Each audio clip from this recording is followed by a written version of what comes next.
Hello guys, pag-usapan lang natin ang breaking news. May pasabog nga naman kasi ang balibalita at exclusive na pinag-uusapan ngayon.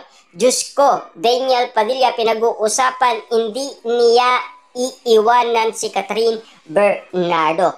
Pero ano ang nangyari kay Catherine Bernardo? Mas red flag pa daw ang napili niya ayon kasi sa bali-balita. Kitang-kita nyo naman siguro lahat ng kaganapan ngayon na pinag-uusapan ay patungkol umano kina Daniel Padilla at Catherine Bernardo, kabilang na rin si Mayor Mark Alcala. Subalit nga naman kasi nag-start yan noong spotted si Catherine Bernardo at Mayor Mark Alcala sa NAIA. At grabe ang natatanggap na issue at chika ni Catherine Bernardo nung panahon na papunta siya sa Australia at lalong-lalo na si Mayor Mark Alcala.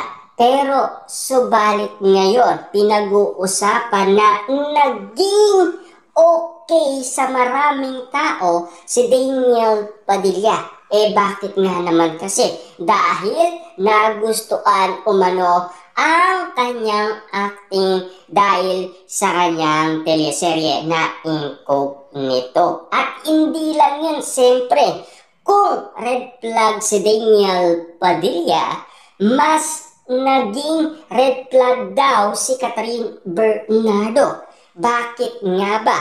Papaano nga naman kasi? Ang pinili niya umano na pinag-uusapan ngayon, walang iba kundi si Mayor Mark Alcala.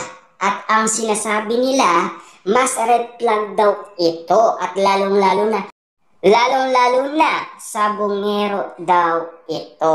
At ang kinakatakot ng mga netizens at mga sasawerang kapitbahay, baka masira daw ang career na pinaka-iniingatan ni Catherine Bernardo. At ang sinasabi nila, si Mayor Mark Alcala daw ang sisira nito. Ayon kasi sa mga netizens at mga sasawerang kapitbahay.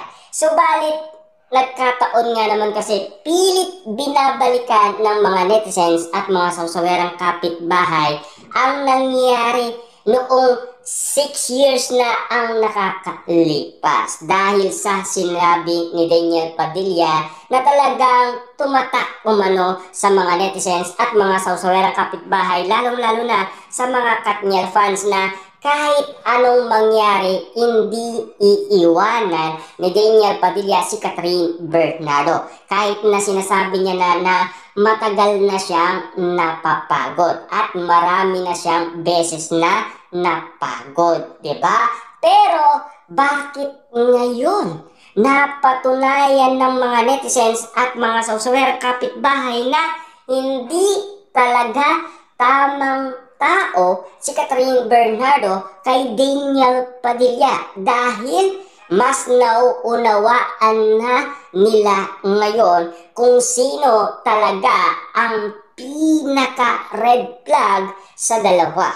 Ang tinutukoy nila sina Daniel Padilla at Catherine Bernardo dahil sa bad choice sa pagpili ng jojowain ni Catherine Bernardo ay si Mayor Mark Alcala. Siyempre alam nyo naman siguro, nagkataon na umamin itong si Catherine Bernardo na iniibig niya pa rin si Daniel Padilla. Bakit nga naman kasi? Sa nangyaring pinag-uusapan noon sa Pilipinas Got Talent Season 7. Dahil kadalasan, naririnig natin pinag-uusapan ang ex-boyfriend niyang si Daniel Padilla. Kaya makikita sa mga mata ni Catherine Bernardo na talagang nagniningning sa kilig at lalong-lalo na napakatamis ng kanyang ngiti na parang nai-inlove ulit daw ito kay Daniel Padilla.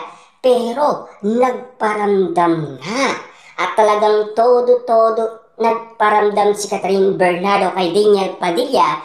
Kaso nga lang, ang sukli ni Daniel Padilla ay dead malang.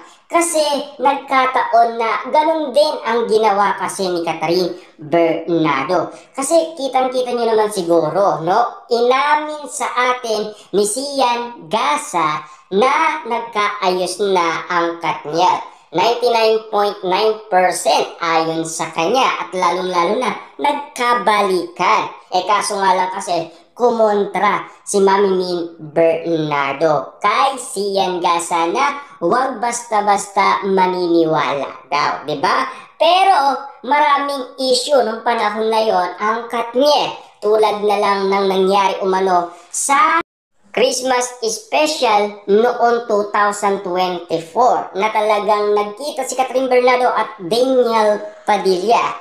At ang inala nila na talagang ang gusto ni Daniel Padilla makipagbalikan, pero si Catherine Bernardo gusto niya kaibigan na lang, di ba? Yun kasi ang say sa atin ni Ogie Diaz at Christy Permi. At lalong-lalo na, siyempre, hindi na nahimik umano si Daniel Padilla dahil merong bulong-bulungan na after daw ng movie na Hello, Love Again, muli niyang susuyuin umano si Catherine Bernardo para gumawa ulit sila ng movie. Yung time na kinausap ni Daniel Padilla si Catherine Bernardo noong Christmas special, di ba? At lalong-lalo na siyempre, spotted pa noon si Daniel Padilla na pilit niyang inaabol umano si Catherine Bernardo dahil paikot-ikot daw si Daniel Padilla sa nasabing subdivision kung saan nakatira si Catherine Bernardo. Subalit hindi siya makainto kasi todo bantay nga naman kasi sina Mami Min Bernardo at Daddy Teddy Bernardo kay Catherine Bernardo. Kaya nga naman kasi mukhang kawawa noon si Daniel Padilla. Subalit noong kaarawan naman ni Mami Min Bernardo, inamin ni Catherine Bernardo na gusto niyang balikan si Daniel Padilla. Subalit umayaw ang pamilyang Bernardo. Kasi alam niyo naman siguro, lahat ng pinagdaanan ni Catherine Bernardo noong last 2023 ay nasilayan umano ng pamilyang Bernardo na 3 beses umiyak at hindi kumain at lalong-lalo na grabe ang pinagdaanan at todo payat talaga si Catherine Bernardo na parang butot balat siya nang dahil sa iwalay.